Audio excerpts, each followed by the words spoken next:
From humble beginnings in the mid-19th century, the Seventh-day Adventist Church has grown into a global movement touching the lives of millions with its message of faith, health, social responsibility, and most importantly, the Advent message. As we delve into the archives of our beloved Pine House Seventh-day Adventist Church, we discover a fascinating story of vision, perseverance, and transformation, spanning continents and generations. The story of Pine House does not start within its walls, however. It rather begins at what was then called the Central Avenue Church, located on 1002 Victoria Avenue Street near downtown Saskatoon.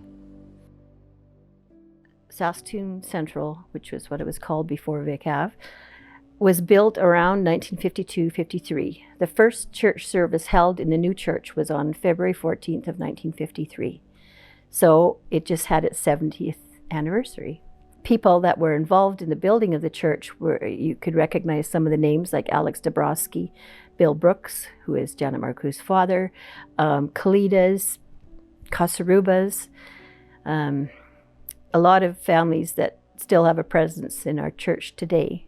These were the people that got together to build the church. And I don't know all the names. Eiglers was another family. Some of the older members will recognize some of these names.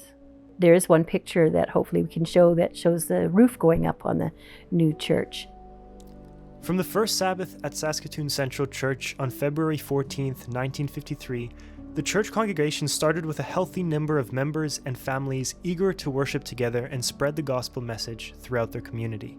As the years passed, the Central Avenue Church continued to grow and thrive, till eventually, members that we know today entered through the doors for the first time. I moved here as a young adult, a young person in 1974, which, do the math, it's 49 years coming up in September, will be 49 years ago.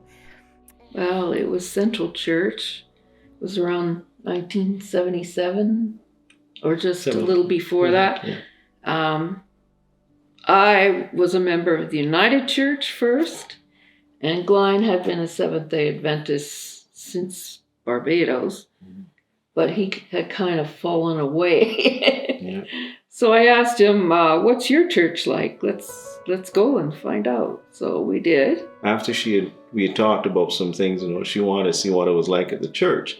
So I didn't even know where the church was located. So we looked it up in the directory and we found it, and then we got a taxi and we went to church at Central way back then. When did you first join the Central Church, or what would become the Pine House Church family? Probably December 2002. We had just arrived in Canada. We'd spent 2 weeks worshiping at a little church in Quill Lake that was very friendly and very small. But work was in Saskatoon. And I guess our first Sabbath was a little bit of a downer. We didn't know, we knew nobody, right, in the church, and we walked in, and probably there must have been about 50, 60 members in, and Pastor Daryl Goodson, yeah, they were the pastors that were there. Yeah, it was a funny experience, because when we first went to Victoria, we vowed that we would not go back after the first Sabbath, having been so welcomed at Quill Lake. We didn't know anyone in Saskatoon. We walked in church. We walked out of church and didn't know anybody.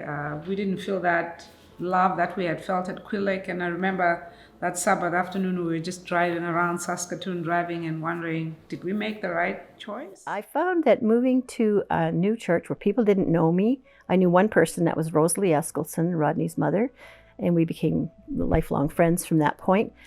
The church wasn't really welcoming. It was suspicious of young single women moving in. Like, people didn't know who I was and why I was there, and it wasn't very friendly, actually. I found it to be not a friendly church, and my sister joined me for a while here from Alberta, and I remember one Sabbath morning saying, Sylvia, get on your knees, we're going to pray, and I'm going to pray that if nobody invites us home this week for lunch, that I'm never going to go to that church again. I'll go to church somewhere, but it won't be that church, because they're just not friendly. And And we prayed, and I said, if it's all the same to you, Lord, I'd just soon go to the pastor's house. And the pastor's wife invited us home for dinner that day. Whether we were welcomed or not, Yes, we would stay. go, and maybe we would start doing the welcoming. I decided then that I was going to do my best to make sure that nobody felt the way I felt when I first got there. I think it is a different church. I think it's a much more welcoming church, but it wasn't very open when I moved there at first.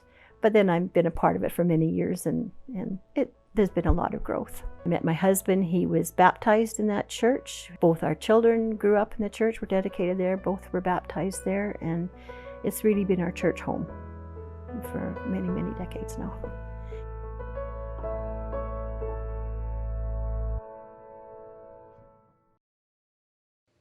As more immigration occurred and families from all over the world came to Saskatoon, the Saskatoon Central Church simply became too small for the congregation.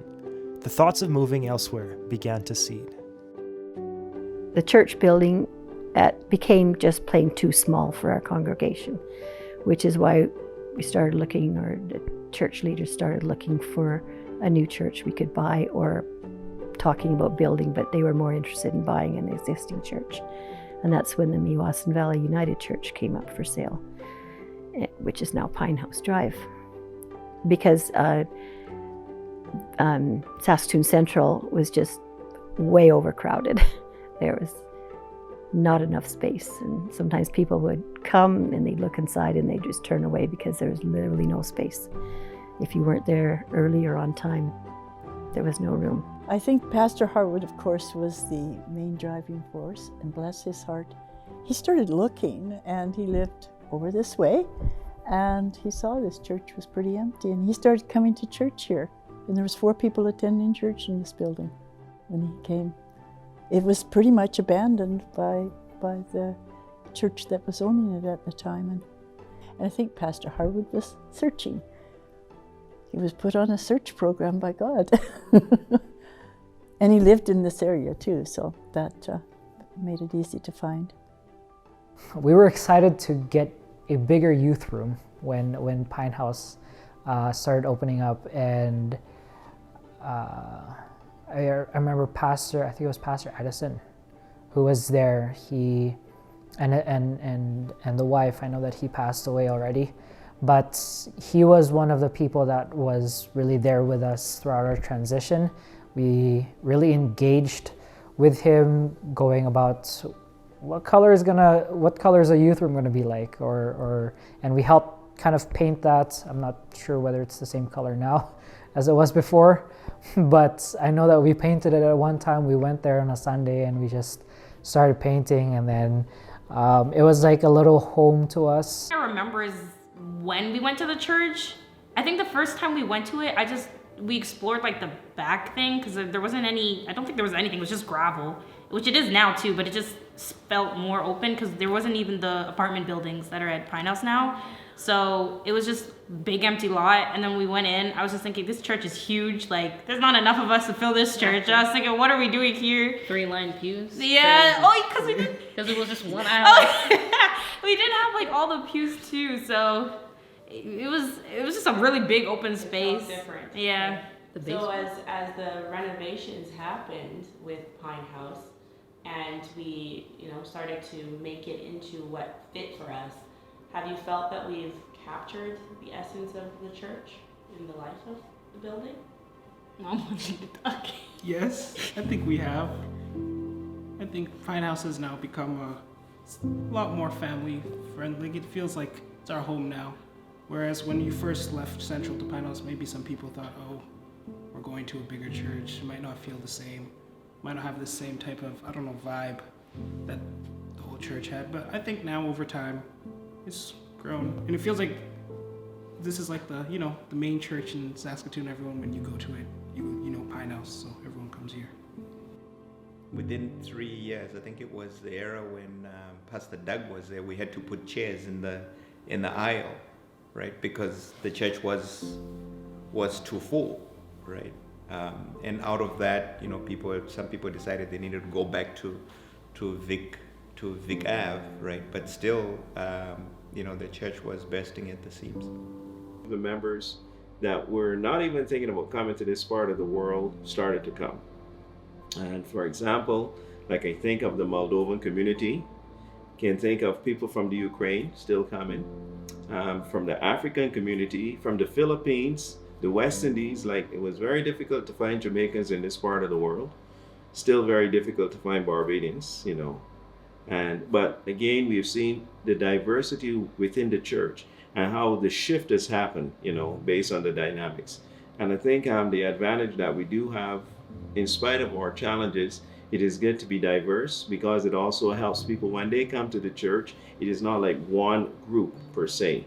It's a diverse group, and every Saturday I see more faces all the time, and that's, I think, is a very positive thing. Church is and always is, this includes people. And so you'd be invited down to have fellowship lunch. Then you were helping make the lunch, and then before long you were bringing some lunch. And you just started to feel like part of the family. And that's where the family of God fits into everything that this church represents, is the family of God.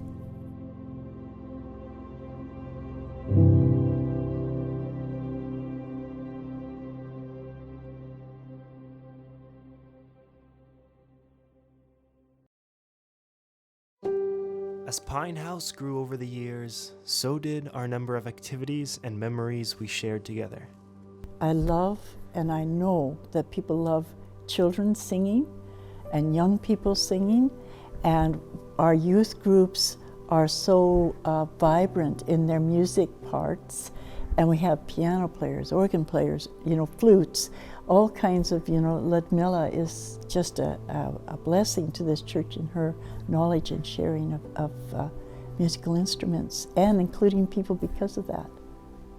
You know, they were at a time when, you know, they were a lot of them in their age group, you know, they grew to join the youth choir, to go to Punta Cana, you know, to minister to congregations in the province. I mean, they, as the youth choir, they used to go to